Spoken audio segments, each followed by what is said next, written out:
Have you ever stopped to think that what we call modern education might not be so modern after all? Well, thousands of years ago, in Athens, young students already lived a routine so intense it seemed designed to last until today. But wait, don't imagine rooms full of colorful books or gleaming computers. The scenario was quite different. Wax tablets, long walks, endless memorization, and teachers who provoked more than they taught. And here's the curious detail. While today many study simply to pass exams or get a job, in Athens, education had a much bolder goal: to train citizens capable of deciding the course of an entire city.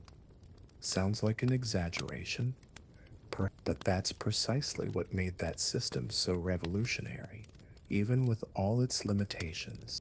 What's most intriguing is that amid all this simplicity, they cultivated practices that still challenge our haste today. Reading aloud, repeating until memorized, balancing body and mind. All of this formed not just students, but well rounded citizens. And the question remains, with so much technology around us, haven't we lost this very essence? So before you continue, tell me in the comments, where are you watching from now and what time is it there?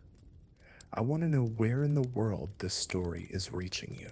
It was a clear morning, and the sun was slowly rising over the city of Athens. The pale stone houses reflected the golden light, while the streets began to fill with the rhythmic sound of footsteps. For a student living in that era, waking up meant already being immersed in a landscape that breathed history. There was always the distant murmur of philosophical discussions in the squares, as if the entire city were an open air classroom. The curious thing is that for them, the simple act of crossing the polis was already a lesson. The smell of bread baking in the bakeries, mixed with the dust of the beaten earth, marked the atmosphere of everyday life. Everything seemed to have an educational purpose, from the conversations in the market to the observation of the sculptures. Imagine yourself today, walking to school with your cell phone in hand. There, the equivalent would be passing temples dedicated to gods and hearing stories that shaped your way of thinking. Athens pulsed like the intellectual heart of Greece. The majestic columns of the Acropolis rose on the horizon, reminding every citizen of the greatness that sustained their people. For a student, this wasn't just a backdrop. It was a daily reminder that they were part of something greater, almost like someone studying at a major university today who feels inspired simply by being in that environment. There was an aura of anticipation around every corner, as if knowledge were in the air. But of course, it wasn't all glory and beauty. Life in Athens also had its conflicts, political disputes, and social tensions. While some young people prepared to study philosophy or rhetoric, others had no access to education at all, living on the margins. This created a stark contrast, similar to what we see today, when not everyone has access to the best schools or the most prestigious universities. The privilege of knowledge has always been, in some way, a dividing line. The Athenian student, however, grew up in this environment of cultural effervescence. From an early age, he learned that knowledge was the key to participating in public and political life. It was as if the city constantly told him, "You need to prepare yourself, because here everyone has a voice, and that voice was only respected if it was grounded in knowledge." It's curious to think how this demand resonates to this day, in our conversations, in virtual debates, in work meetings. And when the sun began to set, Athens did not fall silent. On the contrary, it was in the shadows of night that many meetings and discussions intensified. Young people and teachers gathered to discuss justice, ethics, mathematics, and music. This continuity of learning, from sunrise to sunset, created an almost endless routine. And it was only the beginning, for at dawn, the same cadence would repeat itself, preparing the student for a cycle of discoveries that was still far from over. Walking through Athens, one felt as if one were on a vast stage, where every corner revealed a new scene of learning. The polis was not just a city, it was the very embodiment of community life. Young students saw the market, the agora, not as a simple space for exchanging goods, but as a place where ideas circulated with the same intensity as wine and olive oil.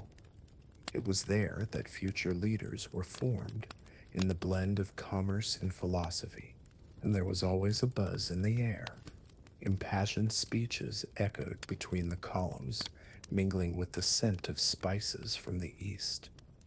It was impossible to pass by and not be touched by the atmosphere of debate. Imagine someone today sitting in a coffee shop with open Wi Fi, listening to conversations about politics and business. For the Athenian student, the agora served exactly that role, only without cell phones or headphones.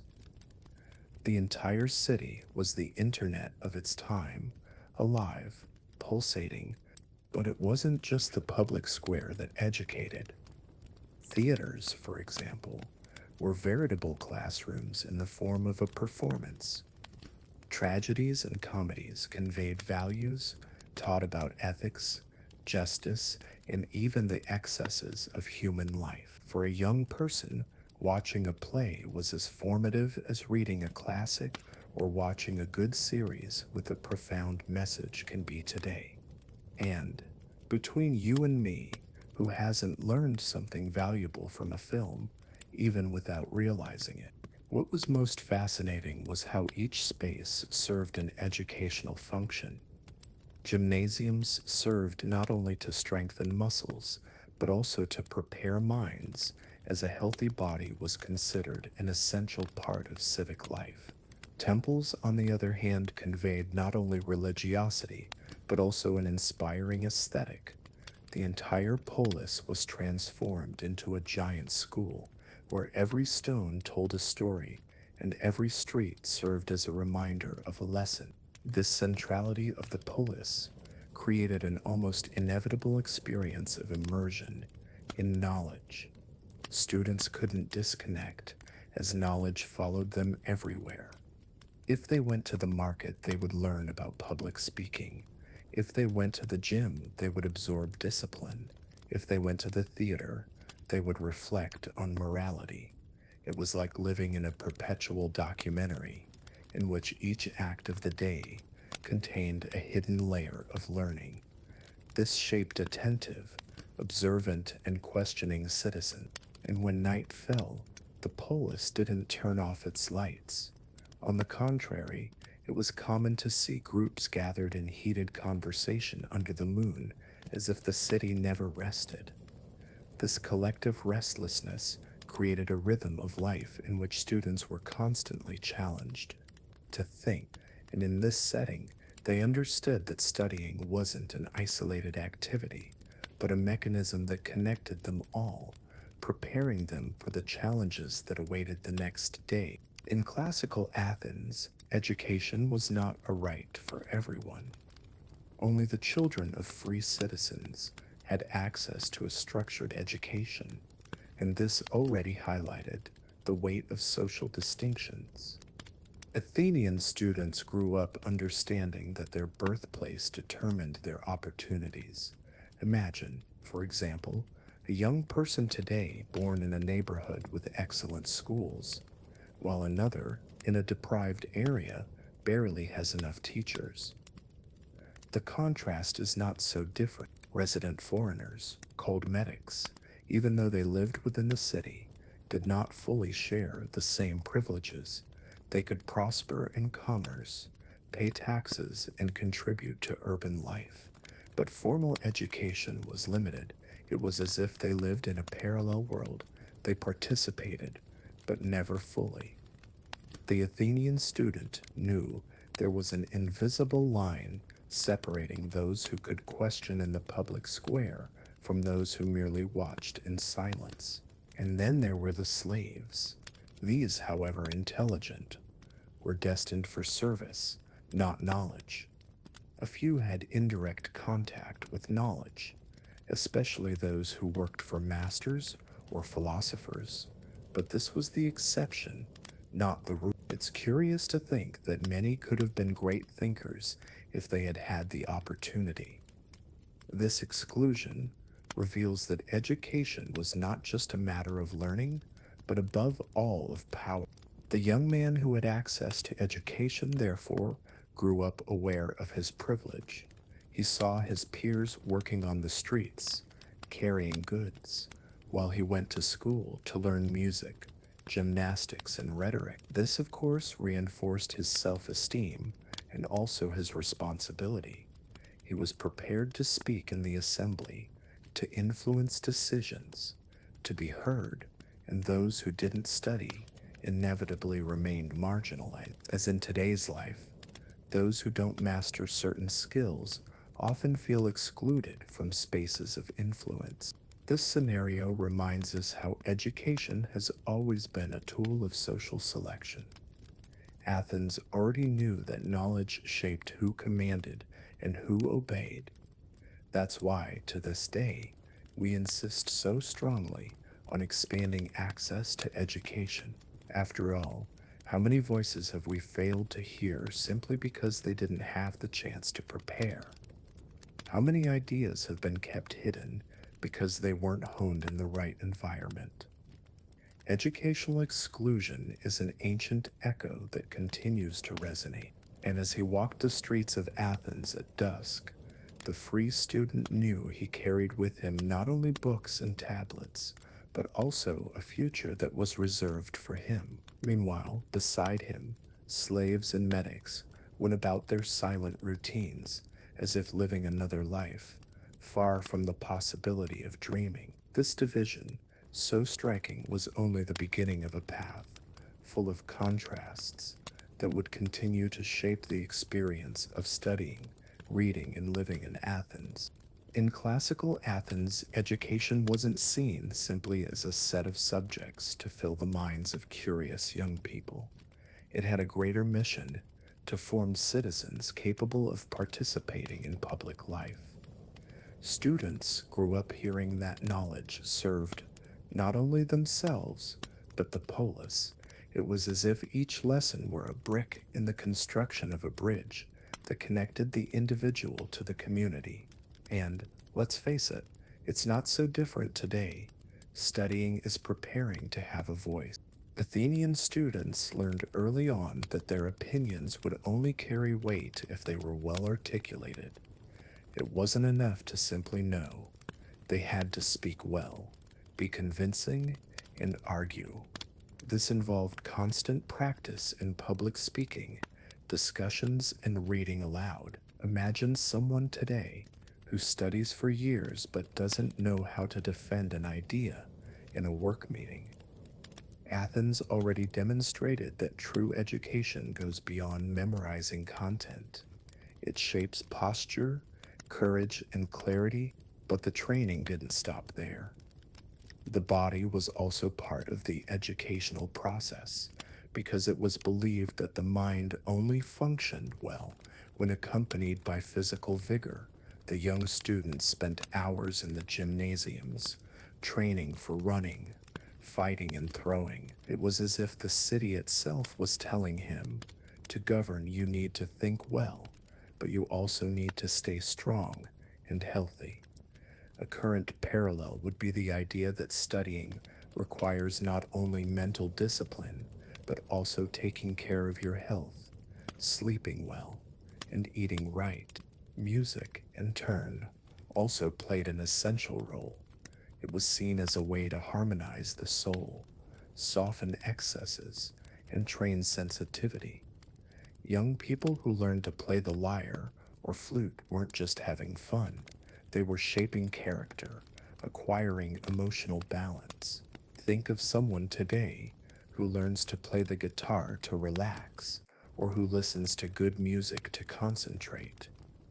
In Athens, this habit was institutionalized, a fundamental part of the formative process. All of this served a clear purpose: to prepare students for political life. Because in Athens, unlike many societies of the time, every citizen was called upon to express their opinion, vote, and participate in collective decisions. It was a constant training in the exercise of citizenship. It wasn't simply about getting good grades, but about learning to be heard, respected, and capable of guiding others. Education, then, was a tool of power and responsibility.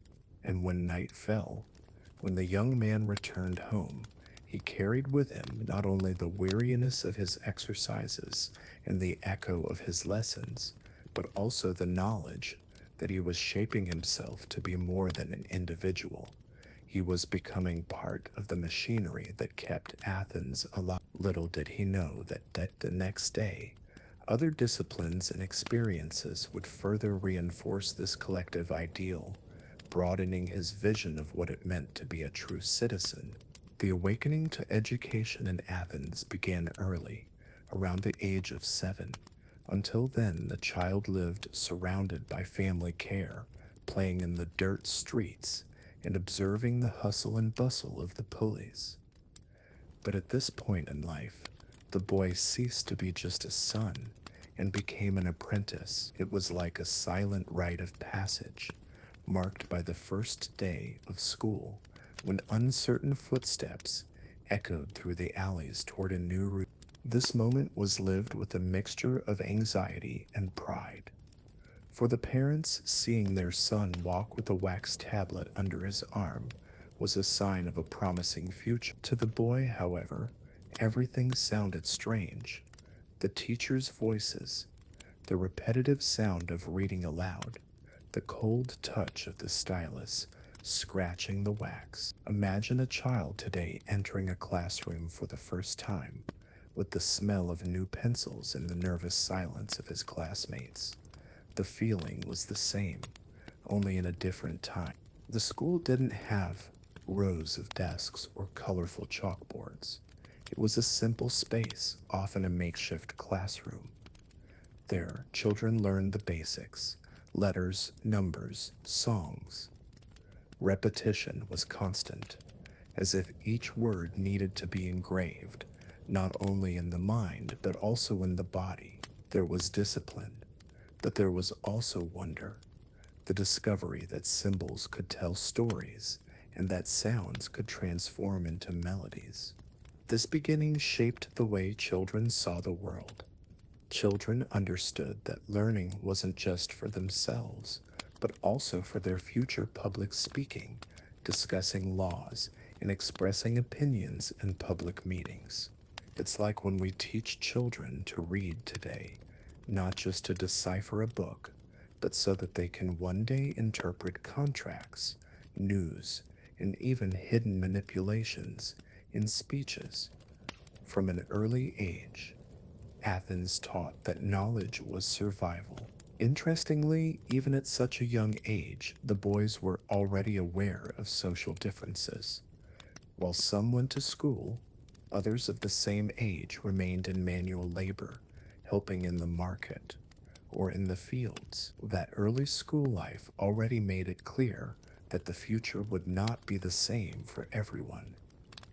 It was like observing from a young age that some will have more doors open to them simply because of their birthplace. The reality of the polis did not hide these distinctions, and when the sun set, the child returned home carrying not only his first writing lessons, but also the symbolic weight of a new identity. He ceased to be just a child and became a student, initiated on a long and demanding path. Little did he imagine that, the next day, other challenges awaited him: reading, recitation, and contact with teachers who would shape his character even more profoundly. The beginning of schooling in Athens was almost always marked by the repetitive sound of children's voices reciting in unison the first letters of the alphabet. Each child held their wax tablet, carefully tracing the lines that formed symbols that were still unfamiliar. The teacher watched, patiently correcting, like someone shaping rough stone until its form was revealed. The smell of wood mixed with heated wax was part of the routine, ingraining the memory of that early school. Writing was no simple task. The stylus slipped, the strokes came out crooked, and the student had to rewrite them over and over again until they memorized them.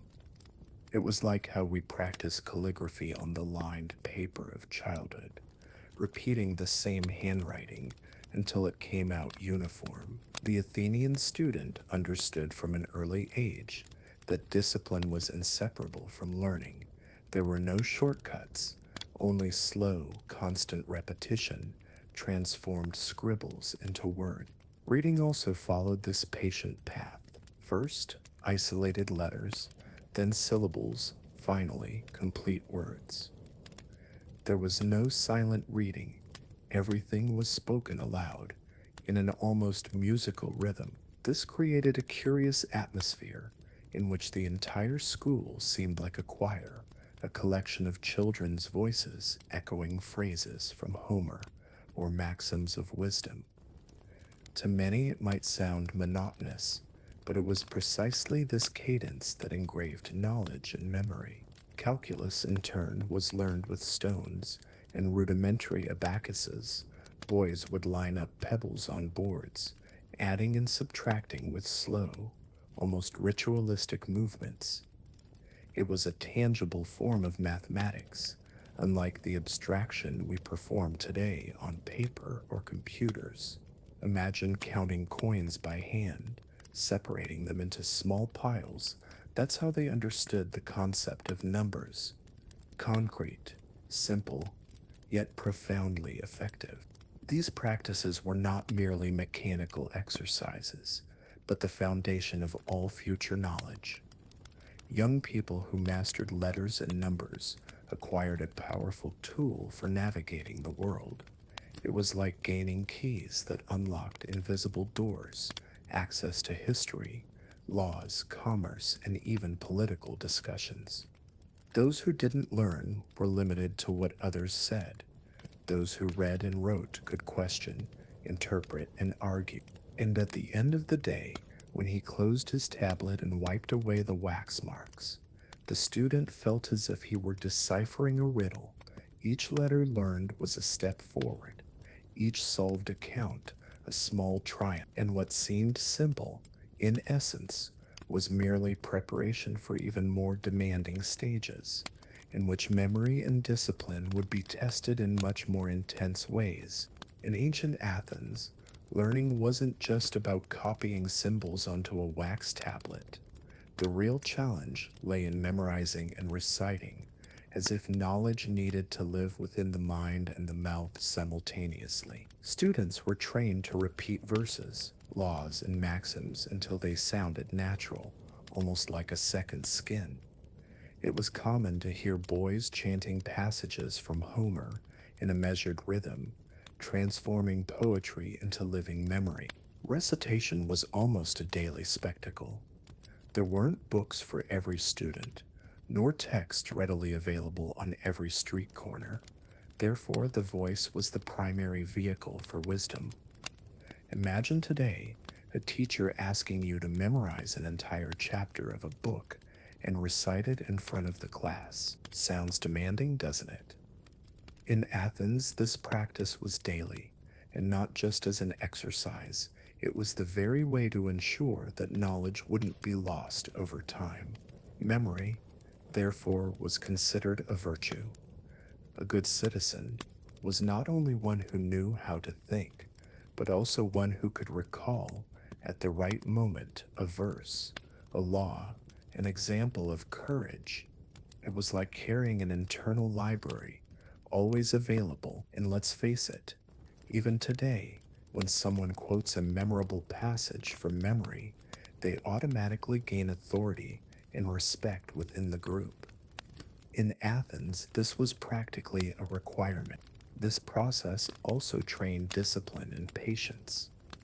Repeating the same phrase dozens of times required concentration, rhythm, and self control. The student learned, without realizing it, to master his mind, eliminating distractions. Today, we could compare it to an athlete who practices the same movement over and over until he achieves perfection. Repetition may seem tedious, but it's what transforms effort into naturalness. Furthermore, there was an almost artistic side to this practice. The recitation wasn't done mechanically, but with intonation, pauses, and rhythm. The young man learned to captivate his audience with his own voice, even if it was just a group of peers. This skill became crucial in adulthood when he would need to speak at public gatherings and gain attention. It was, in a way, training for the political stage, disguised as a school exercise. And when night fell, the echoes of the recitation still lingered in the air. Verses repeated so many times remained in the memory, as if they were lullabies. The student fell asleep with the words dancing in his mind, never imagining that, the next day, new passages would be added to this living library he carried with him. And so, each day, the routine pushed him toward ever more complex stages of learning. In the daily life of Athenian students, the sound of a stylus scratching the surface of a wax tablet was as common as the sound of keyboard keys or the click of a pen on paper today. Tablets were small, wax coated slabs, light enough to be carried around. They stored letters, calculations, and exercises repeated dozens of times, and at the same time, they could be erased with a simple smoothing of the surface, as if knowledge could be forever rewritten. There was something magical about this school material. The boy would scratch the crayon, watch the lines form, and when he made a mistake, he could simply run the flat blade of the stylus over it and start over. There was no anxiety about definitely making a mistake, like tearing up a notebook page.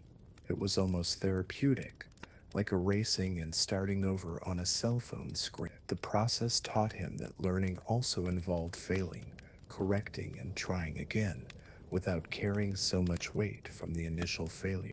The stylus, in turn, was not just a tool, it became an extension of the hand, firm and delicate at the same time. The student learned to apply just the right amount of pressure, hard enough to mark, but not so hard as to destroy the wax. It was an exercise in balance, patience, and precision. Imagine a painter with a brush.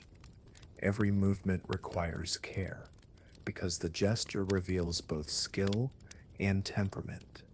So it was with the young Athenian and his style. Interestingly, using the wax tablet also shaped the mind to think in an organized way. Since space was limited, the student needed to be clear and direct, avoiding excess. It was a natural training in synthesis, unlike today, where we can write pages and pages on computers without worrying about space. This restriction taught discipline and focus, writing only what is essential, nothing more. And then there was the issue of durability. The tablets were reused, passed down from student to student, wearing out over time, but always fulfilling their function.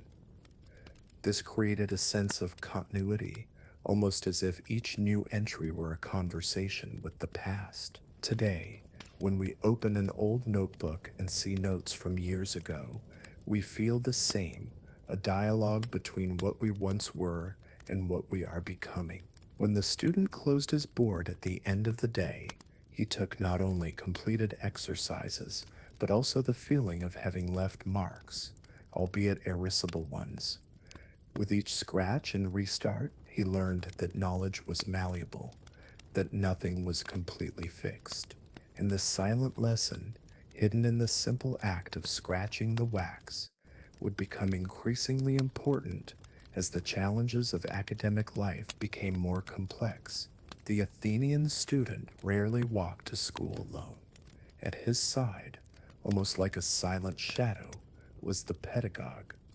This figure was not a teacher in the modern sense, but rather a slave assigned to accompany him, guide him, and ensure he followed the path of learning. He held the lamp on dark mornings, adjusted the boy's tunic, and with firm steps led him through the streets of the polis. His constant presence reminded him that education, however free it may seem, also entailed discipline. Interestingly, this slave often had more life experience than the student himself. Often the pedagogue corrected behavior, offered advice, and even reprimanded students when they noticed laziness or a lack of interest. He was a combination of guardian and mentor. Imagine a child today who has someone always by their side, demanding schedules, encouraging good practice, and pointing out mistakes, almost like a private tutor, but without the freedom of choice we know. Despite his condition as a slave, the pedagogue commanded a certain respect. After all, he was the one who accompanied the future citizen through his school routine, who protected him on the streets, who ensured that his tasks were completed. It was as if he bore the responsibility of preparing not just a student, but a future orator, politician, or warrior. His authority extended beyond the daily grind. He shaped attitudes, reinforced values, and was often remembered with gratitude in adulthood. This role, however, also reveals a contradiction in Athenian society. While the free student walked toward learning and citizenship, his pedagogue would never have full access to this world. He was there to open paths he could never follow. It was as if someone held the keys to a library without ever being able to open the books. This glaring difference highlighted the social divide that underpinned education at the time. For the boy, however, daily contact with the teacher created an intimate bond. He became a constant companion, an almost paternal presence, though marked by the silence of subordination. Much of what he learned came not from the teacher's words at school, but from the teacher's small observations along the way: behavior, the importance of discipline, the value of punctuality. Small lessons that somehow remained engraved forever. And when the school day ended, it was the teacher who took the student home, ensuring they didn't get lost in distractions. The steady gaze reminded them that the learning journey didn't end at school, but continued in their daily behavior. This silent, almost invisible figure accompanied the young man's every step, preparing him for a life that ironically he himself would never fully experience. The school space in Athens was far from grand. There were no decorated walls or sophisticated furniture. Often the classroom was just a modest room with wooden benches and a dirt floor. The air carried the smell of dust mixed with the sweat of boys who spent hours repeating the same exercises. It was a stark, unadorned setting, as if its very simplicity were part of the lesson. Learning doesn't depend on luxury, but on discipline. Repetition was the soul of that environment. Students recited verses, copied letters, and solved simple sums over and over again. The constant sound of children's voices in unison created an almost hypnotic chorus. To many, it might sound monotonous, but it was precisely this cadence that cemented knowledge in the mind. Today, when we think of apps that teach languages by repeating phrases over and over, we are merely updating an ancient method that already existed in Athens. The teacher, sitting in his chair, watched intently. His job wasn't to make the class fun, but to ensure each boy mastered the basics. Rigor was part of the routine. If you made a mistake, you got to repeat it, and repeat it until you got it right. This shaped not only memory, but also patience. It was like mental endurance training, similar to an athlete repeating the same movement until they achieve perfection. Effort shaped character. This austere environment, paradoxically, gave the student a sense of belonging. He knew that everyone was subjected to the same routine, the same challenges, the same repetition. There were no privileges within the classroom. Everyone wrote on the same wax tablets. Everyone made mistakes. Everyone learned through effort. This created a peculiar equality, limited to the school walls, but significant for the formation of collective identity. Interestingly, the lack of material resources made learning even more valuable. Each memorized word, each correct calculation was like a small treasure acquired amidst scarcity. Today, surrounded by books, videos, and the internet, we often forget the value of the basics. In Athens, these basics were all there was, and precisely because of that, they became precious. Simplicity was, in a way, wealth itself. And when the day ended, the echo of voices still lingered in the students' ears. The monotony of repetitions transformed into solid memory, ready to be used in future debates. The school environment, devoid of any luxury, fulfilled its essential function to form minds trained in patience, discipline, and constancy. And the next day, everything would repeat itself like an endless cycle, preparing the young person for increasingly demanding stages. In classical Athens, music was not treated as a mere pastime, but as an essential part of any student's education. The sound of the lyre, the flute, or even singing accompanied the school routine, almost as if each note were also a lesson in discipline and harmony. Teachers believed that music had the power to shape character, soften impulses, and teach balance. It's no exaggeration to say that for them, learning music was learning how to live. Imagine the young man sitting with his small lyre, his fingers still clumsy, trying to pluck out tunable notes. The room was filled with repetitive sounds, sometimes out of tune, sometimes harmonious, creating a mixture of patience and frustration. But it was precisely in this process that constancy was cultivated. Today, when someone persists in learning the guitar or piano and repeats the same piece dozens of times, they experience the same discipline that shaped Athenian boys centuries ago. The curious thing is that music for them went beyond aesthetic pleasure. It was directly linked to morality and a sense of citizenship. A balanced melody was seen as a reflection of a balanced soul. It wasn't just about playing well, but playing with intention. The masters said that those who cultivated music were more likely to be fair, patient, and harmonious in public decisions. It was therefore an invisible training for adulthood and politics. Furthermore, musical practice stimulated memory, already highly valued in Athens.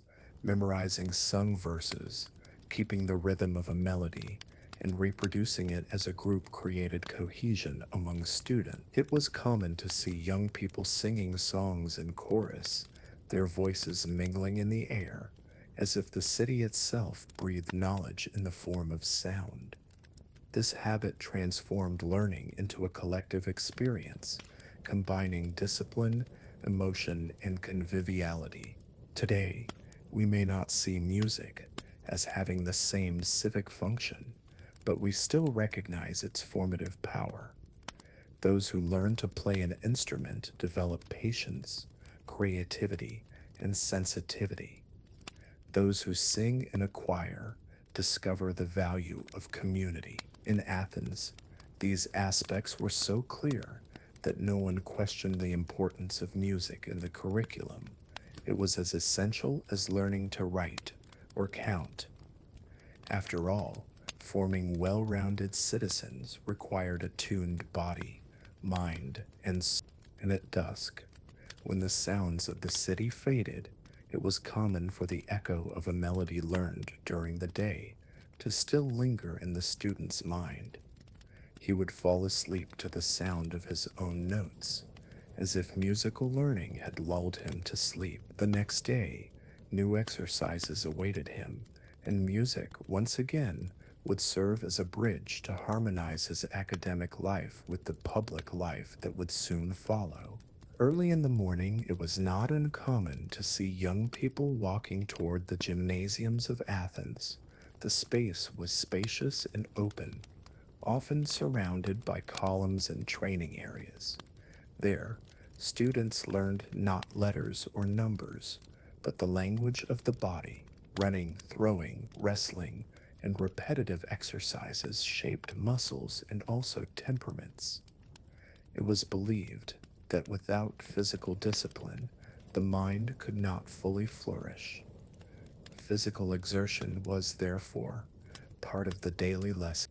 The sound of feet hitting the sand, the dry impact of bodies in fight training, the smell of sweat mixed with the dust of the earth. It was all part of the routine. The young man learned that fatigue was not an enemy, but a teacher. Every ache in his arm, every labored breath was a sign of progress. It's like today when someone insists on going to the gym or running, the body complains, but deep down, it's grateful for the silent strength. Gymnastics also cultivated invisible virtues. It wasn't just about speed or strength, but about endurance, discipline, and self control.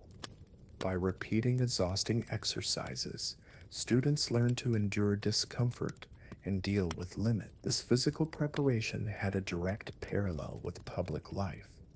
In debates and decisions, firmness, constancy, and balance were also required. Training the body became training the soul. Interestingly, the gyms were also spaces for socializing. While training, the young people talked, observed each other, and bonded. It was a collective learning experience, almost like team sports today. And there, through shared effort, through daily victories and defeats, they learned that life isn't lived alone. Sweat united, creating camaraderie and mutual respect. Another fascinating point is that this physical practice was not seen as something separate from philosophy. Many masters walked through the gymnasiums, taking advantage of the environment to start intellectual discussions. The body in movement also awakened the mind. Imagine working out at the gym, in between sets, debating ethics or politics with a teacher in Athens. This was almost routine. Knowledge and sweat met in the same space, and as the sun began to set, the young men left the gym exhausted but invigorated. Their bodies, marked by fatigue, were also a symbol of acquired discipline. When they returned home, they carried not only strengthened muscles, but also the certainty that they were preparing for much greater challenges. Because the next day, it wouldn't be enough to be strong in body, they would also need to be strong in mind to face the lessons that awaited them. For the Athenians, mind and body were like two wings of the same bird. They only functioned well when they worked together. Students learned early on that it wasn't enough to be intelligent, nor simply strong. True excellence lay in balance. It was common to hear teachers say that a neglected body weakened ideas, just as an empty mind rendered the body useless. This ideal guided their routine, in which reading and exercise alternated like two sides of the same coin. In the gymnasiums, physical discipline taught endurance and courage. In the study halls, mental discipline taught reasoning and clarity. The young man realized that one complemented the other. It was as if, when he emerged sweaty from physical training, he was better prepared to recite verses or solve calculations. Today, scientific studies confirm something similar. Physical exercise improves concentration and memory. Athens already sensed this centuries. This balance was also an aesthetic value. A well trained body and well articulated speech were seen as symbols of harmony. A citizen who mastered both aspects automatically gained respect. Imagine someone today who, in addition to being an intellectual figurehead, maintains healthy habits, takes care of their health, and exudes positive energy. They become naturally inspiring. In Athens, this was the ideal type of citizen, strong, wise, and balanced. Interestingly, this concept extended to political life. A disciplined body represented self control, while a cultivated mind represented leadership ability. The student understood, therefore, that caring for oneself also meant caring for the polis. This thought makes us reflect on our own habits. How often do we prioritize study and neglect the body, or vice versa? The Athenians remembered that the two go hand in hand. There was also an almost spiritual aspect to this balance. Many believed that the gods looked favorably upon those who sought harmony between body and mind. The young man, when exercising or reciting texts, felt part of something greater, almost as if his personal dedication were an offering to the city itself and the deities that protected it. It was a training that united the earthly and the transcendent, the individual and the collective. And at the end of the day, when he lay down exhausted, the student felt the fruits of this balance in his own body, and his legs ached, but his mind was alert.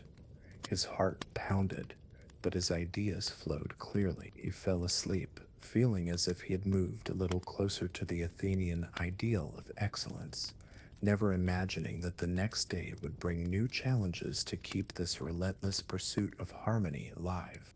Before accessible books and plentiful libraries, Athenian students immersed themselves in the world of oral tradition. The spoken word was the vehicle of knowledge, and Homer's poems were the great reference. The sound of teachers' voices reciting passages from the Iliad or the Odyssey filled the school environment, while the boys repeated in chorus, trying to memorize each verse. It was as if memory were the living library of Greece, and each student a walking bookshelf.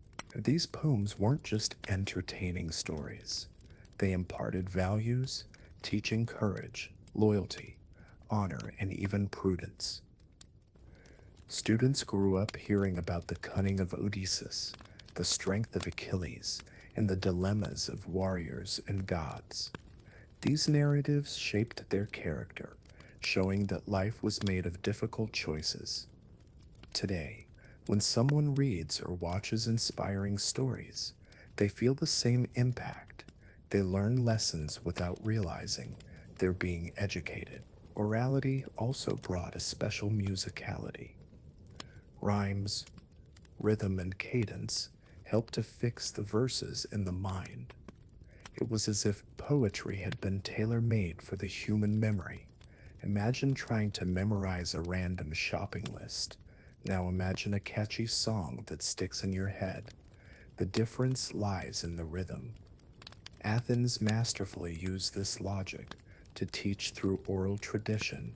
Another fascinating point is that this practice united generations.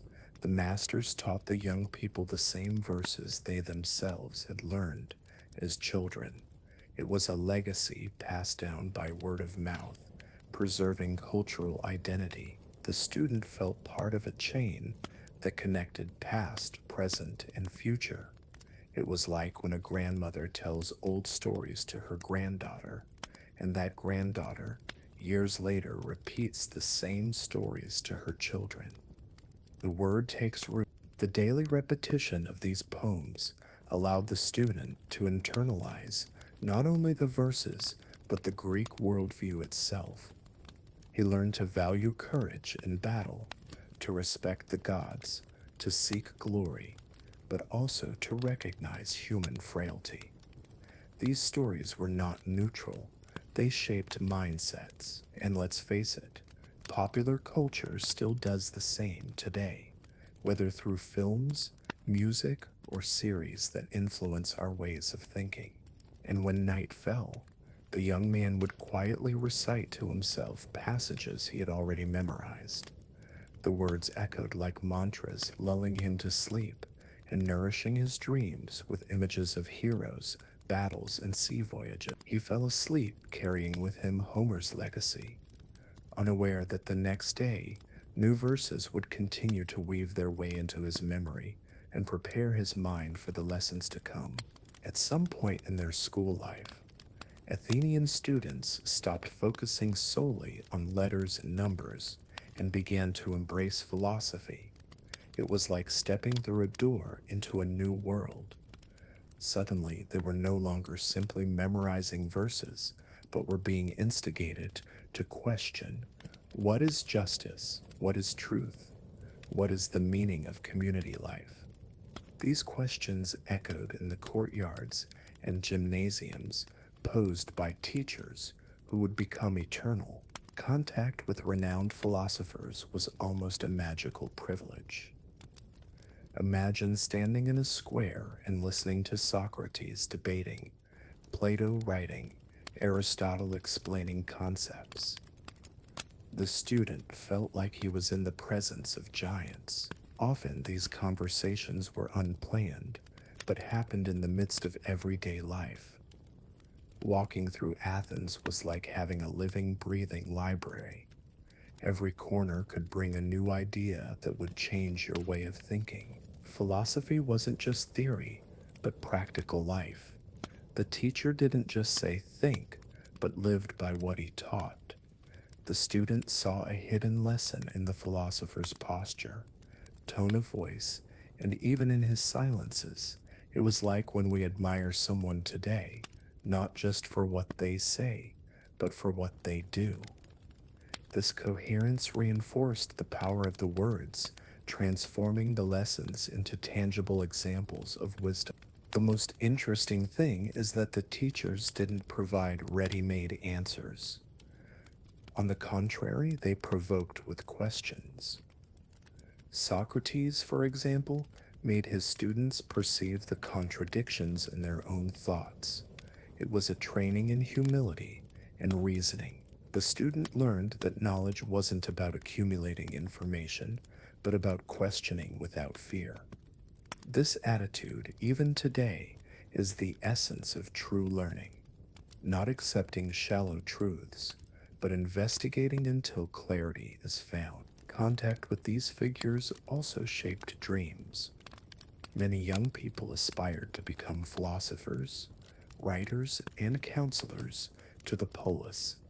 They saw that words had power and that a well-defended idea could change destinies. It's like when a student today hears a great teacher, a scientist, or even an inspiring speaker, and suddenly decides to follow that same path. Philosophy in Athens was contagious, like a flame that passed from mind to mind. And when night fell, the student took with him not just memorized phrases, but deep concerns. He lay pondering seemingly endless questions, imagining that perhaps life was less about answers and more about constant searching. And the next day he would return to listening, questioning and reflecting, delving ever deeper into this ocean of ideas that Athenian philosophy offered him. In classical Athens, it wasn't enough to simply read, write, or even philosophize. If a young man truly wanted to be heard in the polis, he needed to master the art of rhetoric. The school of oratory was practically a political laboratory, where every word was trained like a weapon. Students learned not just to speak, but to persuade. After all, in a city where everyone could express their opinion, victory wasn't a matter of strength, but of speed. The exercises started out simple, reciting phrases, practicing intonation, controlling pauses. Gradually, the student learned to construct arguments, use metaphors, and even provoke emotion. It was like an actor rehearsing a speech, except instead of entertaining, he was preparing to persuade. Imagine today someone practicing to defend an idea in an audience, or even in a work meeting. The difference is that in Athens, this wasn't optional, it was destined. Rhetoric masters taught that a good speech needed to combine clarity, logic, and emotion. Reasoning without emotion seemed cold, emotion without reasoning, fragile. The student understood that strength lay in balance. How often today do we see a speaker who, in addition to delivering content, manages to captivate an audience with their voice, rhythm, and even silence? This skill, which so many seek in public speaking courses, was already the foundation of Athenian teaching. Another important aspect was adaptation. The young man needed to learn to speak to different audiences, friends, teachers, ordinary citizens. It wasn't about memorizing speeches, but about adapting words to the situation. It was almost like learning several idioms within the same language. This game of adaptation became a hallmark of the Athenian citizen, able to navigate assemblies, courts, and squares with equal ease. Rhetoric also revealed the power of words as a tool of leadership. Many young people dreamed of standing in assembly and moving crowds with their speeches. They saw that a well placed speech could pass laws, change decisions, and even influence wars. It was training that went far beyond school. It was preparation for power.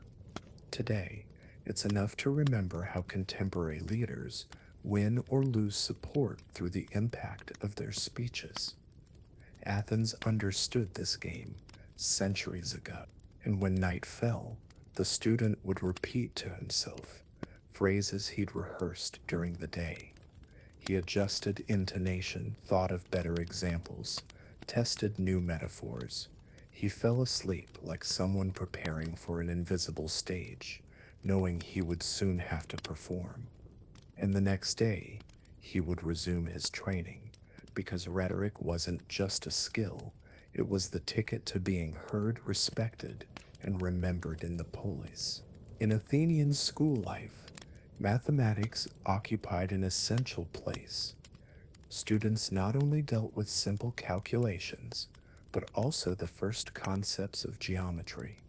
Stones, tablets, and lines drawn in the sand became tools of reasoning. It was common to see boys lining up pebbles to add or divide while teachers drew geometric figures on the ground, explaining proportions and measurements. It was a practical learning experience, done with both hands and eyes. Mathematics was seen not only as a technique, but as a way to train the mind in logic. Solving problems required patience, clarity, and method. The young man understood that he couldn't rush. Each step needed to be thought through. Each number had its place. It was like putting together a jigsaw puzzle, where rushing only got in the way. Today, when we use mathematics to plan expenses or organize time, we replicate this same mental discipline that was already cultivated in Athens. Geometry, in particular, held its own fascination. Students learned to calculate areas, understand angles, and think about proportions that went beyond everyday life.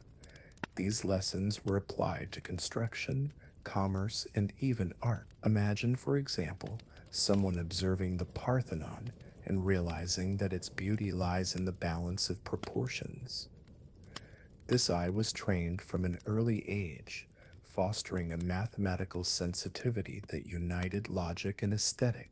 Interestingly, mathematics also had symbolic value. For many teachers, understanding numbers and shapes was a way to approach the order of the universe. Students realized that nature obeyed proportions, that the stars followed calculable trajectories, that nothing was entirely chaotic. This enchantment made mathematics not just a school subject, but a key to understanding life itself. Today, when someone says that numbers don't lie, they echo this same ancient belief. It's important to remember that for students, mathematics wasn't just distant theory. It was present in commerce, in counting grain, in dividing land, in calculating taxes.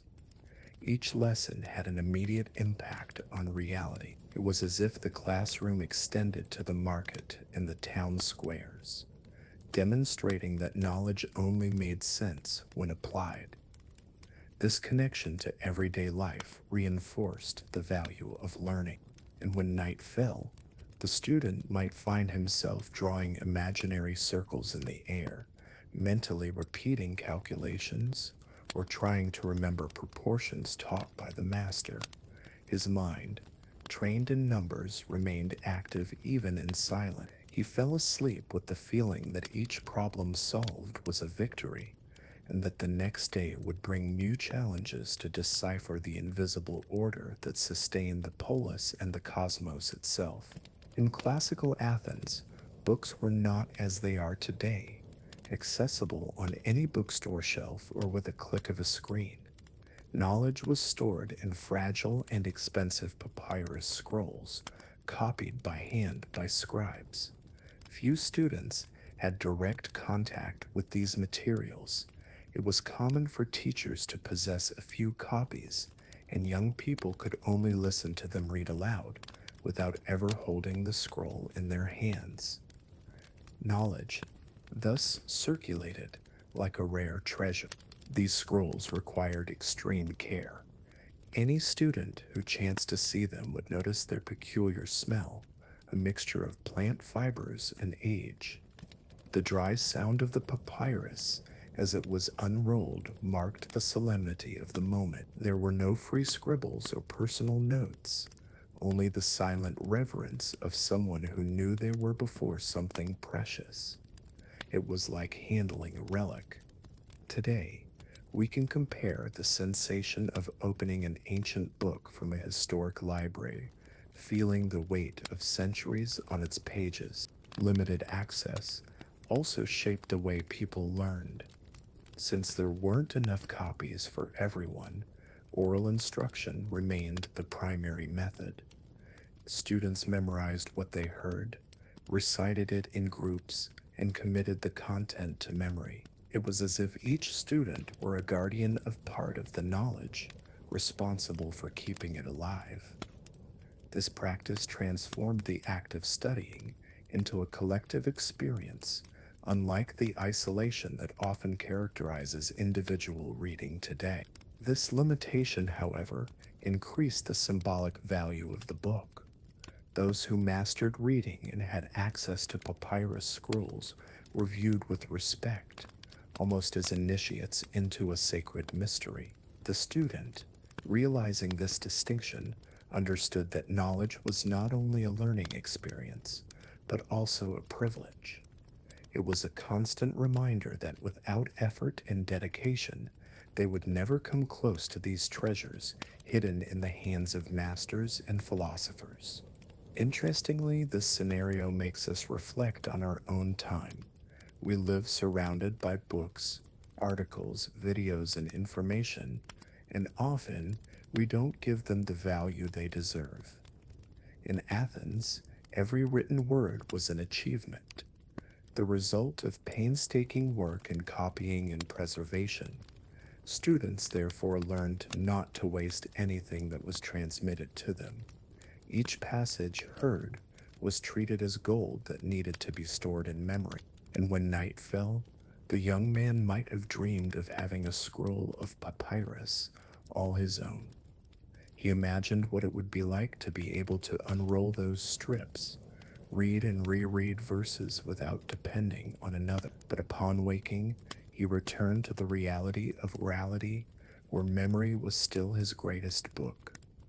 This silent desire for written access fueled his curiosity, preparing him for the next steps in his academic and civic life. For the Athenian student, books were practically living legends. Each papyrus scroll had to be copied by hand, letter by letter, in a slow and delicate process. There was no printing press, no mass production. The simple act of owning a copy was a privilege reserved for the few. Imagine today if every book you wanted to read had to be handwritten by someone, access to knowledge would be an almost unattainable luxury. This manual copying process made error a constant threat. A misspelled word or a forgotten passage could completely change the meaning of the text. Therefore, scribes were both valued and pressured. The student knew that if he held a papyrus scroll in his hands, he would be dealing with something unique, perhaps unlike any other version. This instability made reading a precious and risky experience. Besides the technical difficulty, there was also the cost. The papyrus came from Egypt and was expensive. The ink and the copyist's labor further increased the final price. Few families could afford copies, and many students never even had a scroll of their own. Learning, then, depended on collective reading by the teachers. The young man listened, memorized, and recited, knowing he wouldn't have the text on hand to consult later. Its scarcity reinforced the importance of oral communication and memory. Students learned to value every word spoken in class, as if it were an unrepeatable gift. Today we're accustomed to turning back pages or searching on Google when we forget something. In Athens, the mind was the only reliable archive. Those who mastered their memory also mastered their knowledge. It was a constant training in attention and presence. The difficulty of obtaining books also shaped the pace of learning. Knowledge circulated slowly, almost at the same pace at which it was copied. This allowed time to reflect, deepen, and savor ideas. There was no rush, because there was no abundance. Paradoxically, scarcity bred depth. The student absorbed each lesson as if it were unrepeatable, and perhaps that's why many ideas from that time have endured through the centuries with such power. And when night fell, the young man lay down thinking about the texts he had heard, knowing he wouldn't be able to revisit them the next day on his own pages.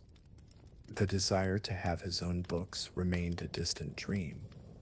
This emptiness, however, fueled his thirst for learning even more. After all, the more inaccessible knowledge seemed, the more precious it became on his journey. In Athens, reading was not a silent inward activity as we do today. Reading was almost always aloud, slow, rhythmic, almost like a song. The student would sit with the papyrus scroll or memorized words and let their voice be the vehicle of the text. It was a habit that transformed each sentence into a spectacle, even without an audience. Knowledge there not only passed through the mind, but resonated throughout the body. This practice had a practical reason: the absence of punctuation. Texts were written in a continuous sequence, with no spaces between words. The student had to decipher the rhythm, find the pauses, and make sense of the flow of letters. It was like tackling a riddle. Therefore, reading aloud helped organize thoughts. Today, when we read silently, it's easy to forget that, for centuries, reading meant speaking and listening simultaneously. Repetition was an essential part of the process. The student would read the same passage over and over, adjusting intonation, correcting mistakes, and trying to memorize each word. It was like practicing a song. The more it was repeated, the more natural it sounded. This habit created a powerful auditory memory. Many young people memorized long passages simply through the power of auditory repetition. Imagine hearing the same song so many times until it became inseparable from your mind. That's how learning solidified. Interestingly, this reading aloud also had a collective effect. Others could listen, learn along, correct, or be inspired. The classroom became a vibrant environment, full of voices echoing simultaneously, like a chorus. The student understood that reading was not an isolated act, but a shared experience. Unlike today, where we often associate reading with silence and solitude, in Athens it was a communal exercise. This slow, repetitive cadence gave the student the opportunity to reflect. By listening to his own voice, he captured nuances, absorbed meanings, and perceived rhythms. It was almost a meditation where each word needed to be savored. Reading ceased to be merely deciphering symbols and became a practice of presence. In an age of speed and instant information consumption, this lesson feels almost revolutionary. And at the end of the day, when his voice was already tired, the echo of the words lingered in the student's ear, as if they still resonated in the silence of the night. He fell asleep remembering passages he had read and reread, unaware that this slow pace was shaping not only his memory, but also his way of thinking. And the next morning, more verses awaited him, ready to be repeated until they became an inseparable part of his life. The Athenian students' routine wasn't confined to the classroom. Much of their learning took place in the company of their peers, whether in the public space of the agora or in the gymnasium, walking together through the streets, sharing bread bought at the market, listening to the same stories from their teachers. All of this created bonds. It was as if the entire city were an extension of the school. Learning in this sense was inseparable from social interaction. In the gymnasiums, this bond grew even stronger. While practicing running, wrestling, and throwing, the young men learned not only to compete, but to cooperate.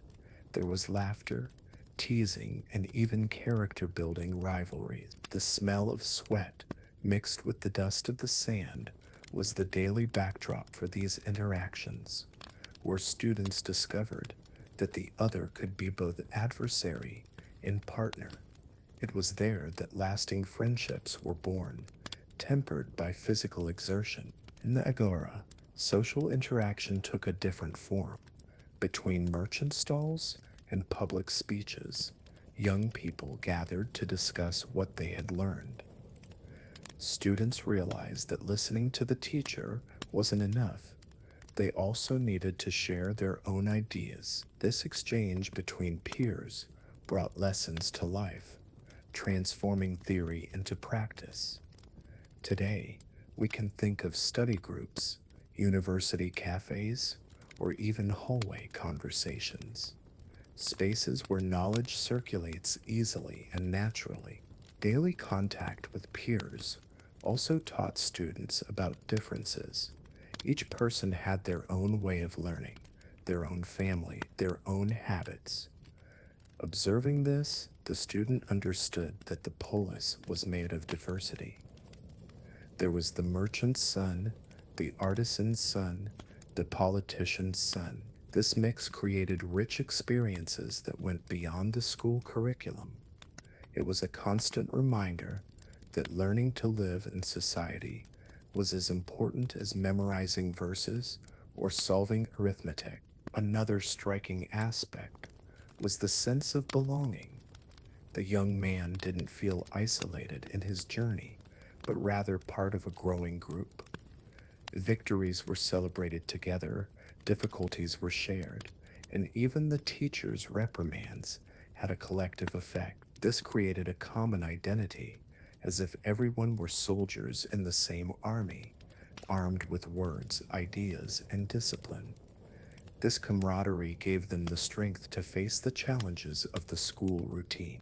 And when night fell, the student still carried with him the conversations and laughter shared during the day. He fell asleep not only with his lessons memorized, but with the warmth of friendships being forged. Little did he know that the next day, the same classmates would be by his side, practicing, reading, and debating, shaping together the unique experience of living and learning in Athens. Even before arriving at school or gymnasium, the Athenian student was already learning. Long walks along cobblestone streets, often under the blazing sun or amidst wind-blown dust, were part of the route. There were no comfortable carriages or quick shortcuts. The body grew accustomed to the daily exertion. Each step was accompanied by the rhythmic sound of sandals hitting the ground, reminding students that studying also required physical endurance. These walks revealed much of the polis. The students saw merchants setting up stalls, artisans working, soldiers training. It was like a living classroom where the entire city became an open book. The smell of fresh bread, oriental spices, and even the smoke from the forges imprinted on the memory. To walk was to observe, and to observe was to learn. Imagine a child today crossing the city by bus, listening to conversations, seeing billboards, noticing the world along the way. It was the same, only out in the open. There was also the aspect of discipline. Walking daily, rain or shine, trained the young man to face difficulties without complaint. Fatigue was no excuse, it was part of life's silent lesson. This habit shaped character, reminding us that the path to knowledge is never immediate. Today, when someone faces a long trip to study in another city or spends hours commuting, they relive, in a way, the same Athenian experience. The walks also offered moments of reflection. Many students took advantage of the journey to recite verses, review lessons, or simply organize thoughts. The steady rhythm of their steps helped to cement ideas almost like a background beat for the mind. It was a time of productive silence, where the body moved while the mind prepared for the day's challenges. This habit of thinking while walking still survives in those who enjoy clearing their heads with a str- Another interesting aspect was the camaraderie during these trips. Classmates often gathered together, transforming the walk into lively conversation. They discussed the previous day's lessons, joked, and bonded. The walk thus became an extension of school, with learning and friendship going hand in hand. It wasn't uncommon for great ideas or unforgettable jokes to emerge on these daily walks. And when he finally reached his destination, the student was no longer the same person who had left home. He carried the dust of the streets on his feet, the images of the city in his eyes, the sounds of the market in his ears, and thoughts that had arisen along the way in his mind. This daily walk was, in itself, a parallel school, and the next day it would begin again as an inevitable part of the life of someone learning to grow up in Athens. Inside the Athenian classroom, silence wasn't just recommended, it was required. Students learned early on that paying attention meant respecting the teacher and their peers. The bare walls echoed every sound, and even an untimely whisper could be reprimanded. This austere environment shaped not only learning but also public speaking. After all, those who didn't know how to listen would have a hard time learning to speak wisely. Discipline was the guiding principle of each lesson. The boys repeated phrases, copied symbols, and followed instructions almost mechanically. There was no room for improvisation or distraction. The student understood that freedom of thought would only blossom after disciplining the body and mind. It was like learning to play an instrument. Before improvising melodies, one must master scales and chords. Athens believed in this same principle for education. Obedience, in turn, was not blind submission, but training for community life. The young person who learned to follow rules in the classroom was being prepared to respect laws in the polis. The teacher, with his firm authority, represented the political system itself in miniature. It was a rehearsal for social coexistence. Today, when someone says that school teaches more than just content, it teaches coexistence and respect, they echo this same ancient view.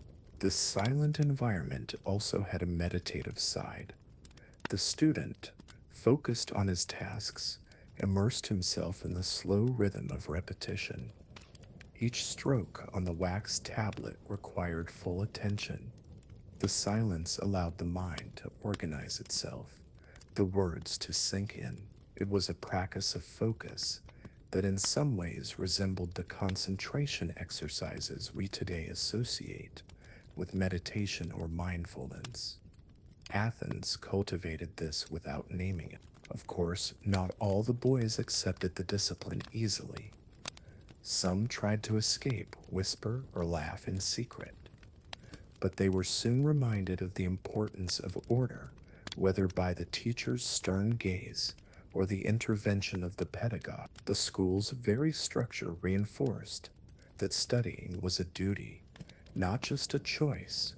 Students understood that learning required effort and renouncing distractions, a lesson they carried into adulthood. And when class ended, the silence didn't disappear completely. The student carried this inner discipline with him, which shaped his behavior for the rest of the day.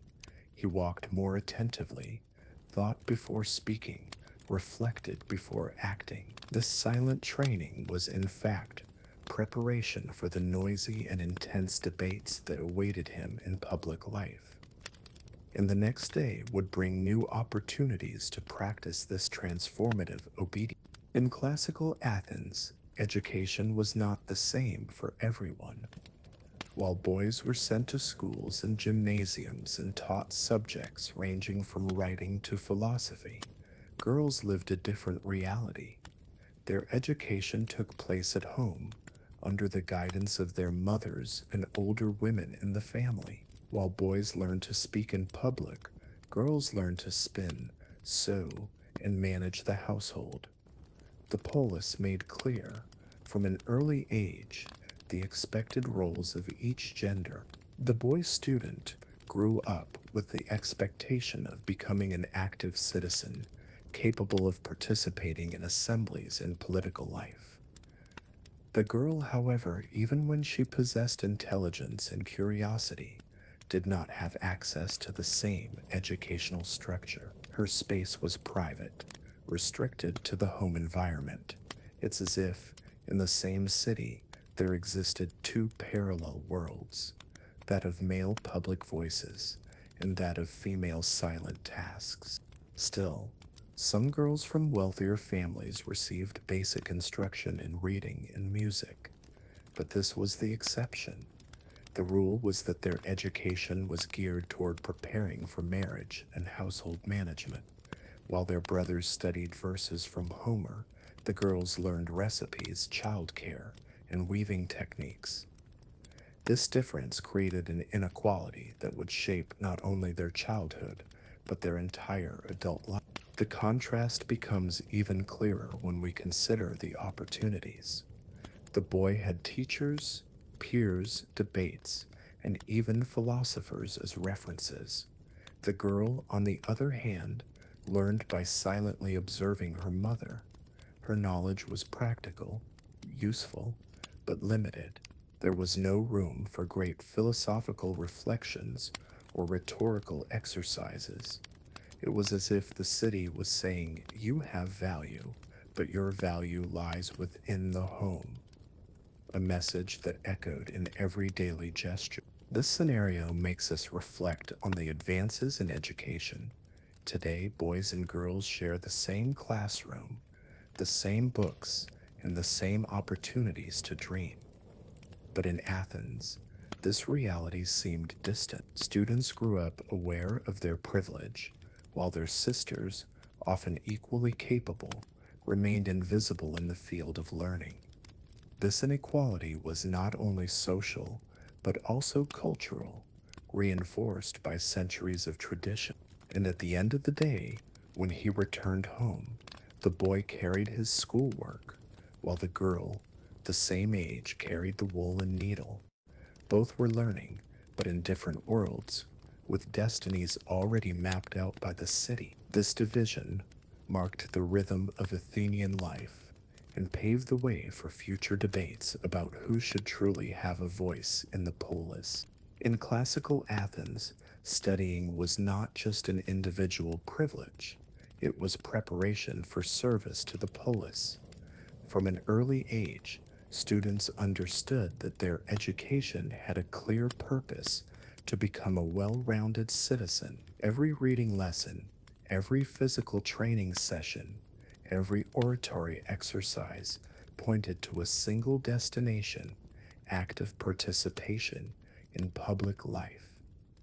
Knowledge was not isolated, but connected to the duty to contribute to the city. Citizenship was, therefore, the horizon of education.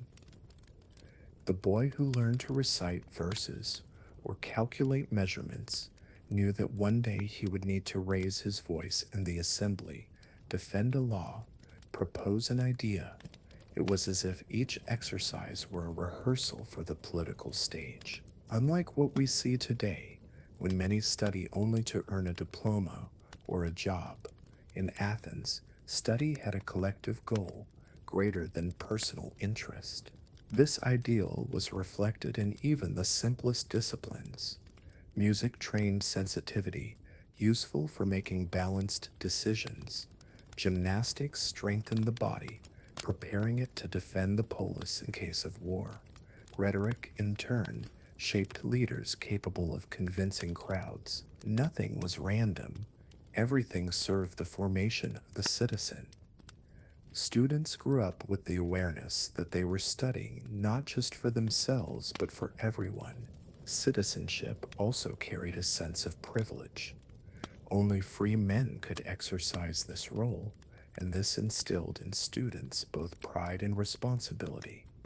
Being a citizen meant being part of the group that decided the course of the polis. Young people learned that their individual efforts had a collective impact. It was as if Athens were constantly telling them, "Be worthy of having a voice." This demand shaped not only their learning, but also their attitude toward life. Interestingly, this vision still resonates today. When someone votes, participates in debates, or engages in social causes, they are living by the same principle that knowledge should serve the community. Athens, in a way, planted this idea that has endured for centuries. Students there prepared to be citizens of the polis. We here prepare to be citizens of the world. The logic remains: studying is a political act, and when night fell, the young man lay down not only tired from his lessons, but also aware of his destiny. Every word memorized, every calculation solved, every training session completed were steps toward his future as a citizen. He fell asleep, imagining himself one day at the assembly, raising his voice before the crowd. And he knew that the next morning, new lessons would await him to reinforce this greater mission that education had imposed upon him. In Athens, every lesson learned carried with it a silent expectation that the student would in the future become an active citizen in political life. It wasn't enough to know how to read, write, or calculate. One had to be ready to participate in assemblies, debate laws, and defend ideas. The young man grew up hearing that his voice would be valuable, and that one day he would be called to use it in the name of the polis. It was a constant preparation for occupying public space. This expectation shaped even the simplest exercises. When the teacher demanded clarity in recitation, he trained not only memory but also the ability to speak in front of a large group. When he demanded discipline in calculations, he taught the importance of precision in collective decisions. The student realized that every detail of the school routine was a rehearsal for greater responsibilities. It was as if the entire educational process were a long preparation for the moment of standing up in assembly. Political life in Athens was vibrant. Free men participated directly in decision making, debated in squares and courts, and influenced the city's direction. The young student saw this happening and knew that he would soon be among them. It was like watching a game and training for years to finally step onto the field. This anticipation created both pride and pressure. Failing in public life meant failing to fulfill the role for which he had been prepared. Interestingly, this training was not only technical, but also moral. Students were taught to think about the collective good, to see beyond their own interests. The polis needed citizens who knew how to speak, but also how to listen. This lesson, though ancient, still resonates. In any democracy, political participation requires not only words, but also responsibility and ethics. Athens already sensed that without these, the city would weaken. There was also a symbolic dimension. Participating in politics was not only a right, but a testament to maturity. The student dreamed of the day he would cease to be an apprentice and become an active voice. This desire fueled his dedication, like the dream of someone today preparing to assume a leadership role, whether in a company, a community, or a social movement. Politics was the big stage, and he was being trained to step onto it. And as night fell, the young man might find himself imagining what it would be like to speak before a crowd, to feel their attentive gazes, to hear the murmurs of approval or criticism. This political dream accompanied his days of study, serving as fuel, and the next morning, each new lesson would bring him a little closer to that inevitable destiny, to be an active part of the polis and bear the responsibility of shaping the future of Athens. Despite all the admiration for the Athenian educational model, it was not immune to criticism. Many philosophers of the time questioned whether that system truly produced just citizens or merely good orators capable of manipulating crowds. Students grew up surrounded by debates about the true function of education. It was as if the polis itself was in constant reflection. Are we teaching people to think or just repeating formulas of power? One of the main controversies was the privilege of access. Only the children of free citizens received formal education, while foreigners, slaves, and women were excluded. Some saw this as an injustice that weakened the city by limiting collective potential. Others argued that knowledge should be reserved for those who had a duty to participate in political life. This exclusion, while accepted by many, was already a source of discomfort for some bolder thinkers. Another recurring criticism concerned the excessive focus on rhetoric. Some argued that training good orators was not the same as training good men. A young man could learn to persuade, but then use that skill for personal gain, deceiving or manipulating. This concern resonates to this day when we see well-constructed speeches used to both inspire and distort. Rhetoric, after all, was a double-edged sword. There were also disputes between teachers and schools of thought. The sophists, for example, were accused of teaching for money and of valuing the technique of discourse over the pursuit of truth. Socrates, on the other hand, criticized this model, arguing that education should cultivate virtue and wisdom, not just oratory. Students grew up listening to these discussions, realizing that not even their own teachers agreed on what it meant to educate. These criticisms did not weaken Athenian education. On the contrary, they enlivened it. Young people learned early on that even the system that formed them could be questioned. It was as if the polis were saying, learn, but don't accept everything without reflection. This attitude of doubt planted seeds of transformation, preparing future citizens not only to repeat but also to reform society itself. And when the student lay down at night, he might think about the conflicting words of his teachers.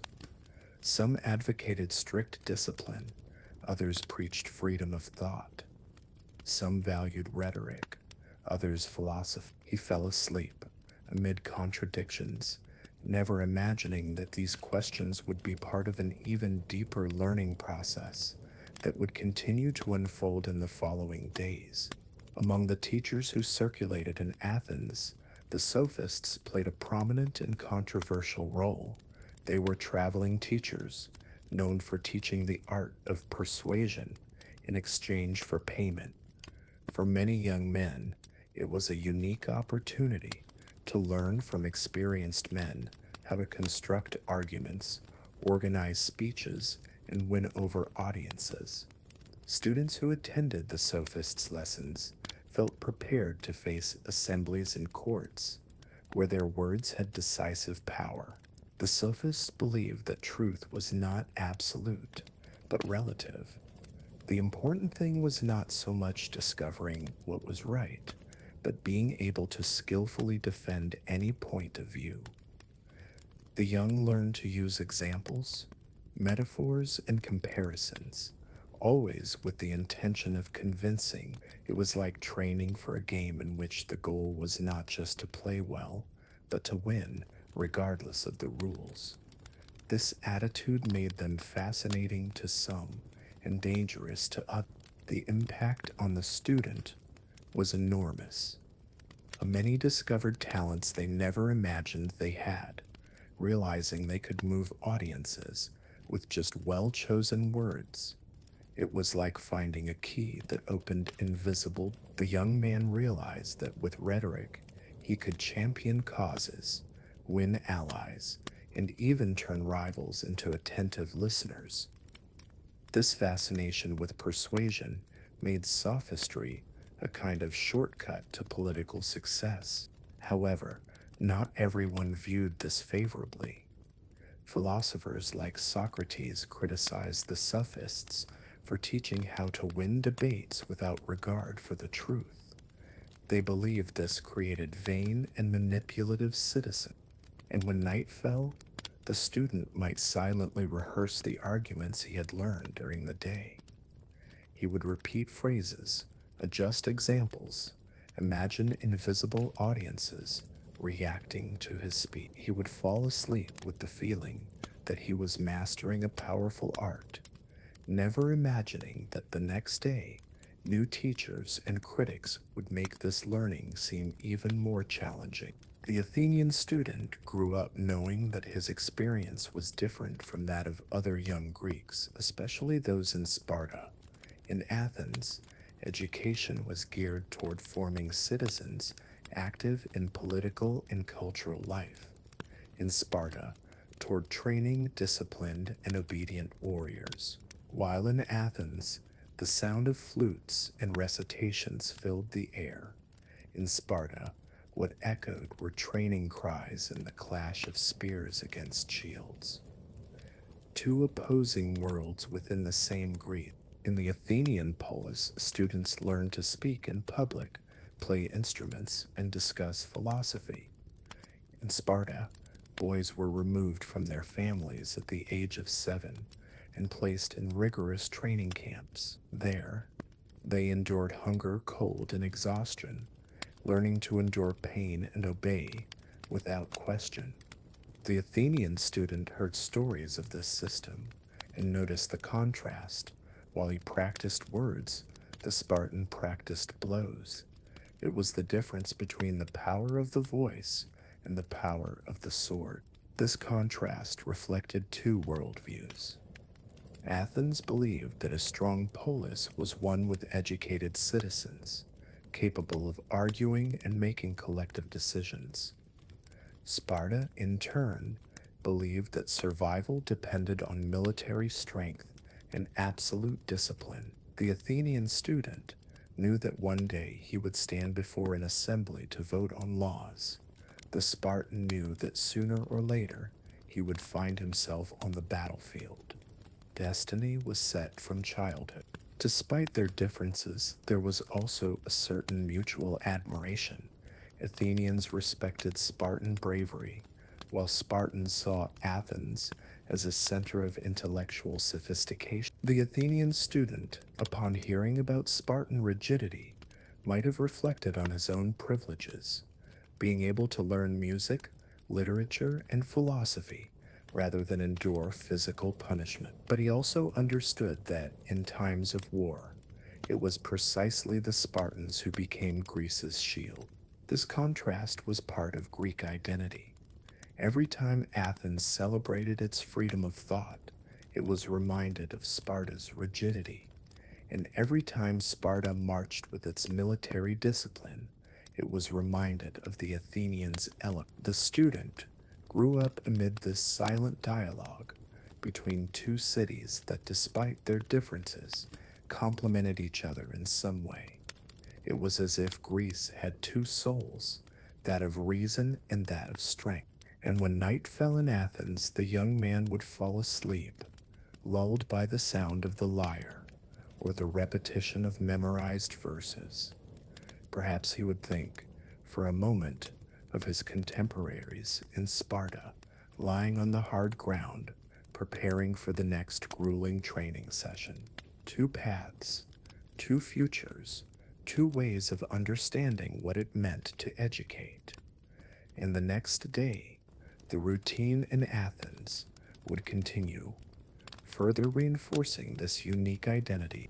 The Athenian student may not have been aware of it, but his routine of recitations, walks, debates, and exercises would leave its mark for centuries. The Athenian educational model, with its emphasis on citizenship, rhetoric, philosophy, and the balance between body and mind, would become an inspiration for the Western world. When we speak today of democracy, oratory, art education, and even comprehensive education, we are echoing ideas that originated in that vibrant polis. This legacy spread slowly, carried by teachers, writers, and later the Romans.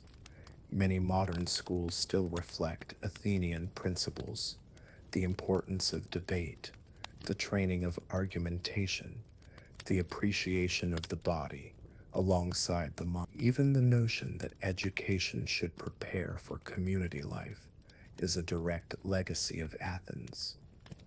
The modern student sitting in front of a whiteboard or computer may not realize it, but they are following a path begun over 2,000 years ago.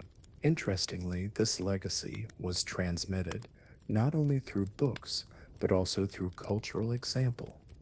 Greek theater inspired literature, Greek philosophy shaped science, and Greek rhetoric still guides courts and parliaments. The Athenian student, by practicing his voice in the agora, was unknowingly inaugurating traditions that we see today in political speeches and even academic presentations. The word as power is a continuous thread that unites past and present. Of course, the model had its limits. It excluded women, foreigners, and slaves. But even with these flaws, it left seeds that would germinate in different contexts. The idea that knowledge should be the basis of citizenship, that public debate was essential, and that education shaped character crossed borders. Today's student who dreams of being a leader, researcher, or artist still walks under the shadow of these Athenian ideals. This legacy also reminds us of something essential. Education is not just about accumulating information, but about transforming people. Athens shows us that learning is about forming citizens capable of thinking, speaking, acting, and participating. And this remains true in any era. Every time someone stands up to defend an idea, inspire a group, or seek balance between body and mind, they are in some way reviving the spirit of Athenian education. And when the student of Athens fell asleep after a day filled with repetitions, walks, and discussions, he perhaps never imagined that his simple effort would be remembered so many centuries later. But we, as we reflect on this legacy, understand every step taken in that polis helped forge the paths we follow today. And the next dawn, the cycle would begin again, unaware that it was shaping not only Athens, but the very future of civilization. Now tell me, what's the point of so much information available today if we don't use it as a tool for true growth? The young people of Athens didn't have giant libraries, the internet, or accessible books, and yet they transformed every memorized verse, every physical training session, every debate into fuel to become active citizens. What about you? What have you been doing with all the knowledge that comes your way? Are you just hoarding it or actually applying it to your life?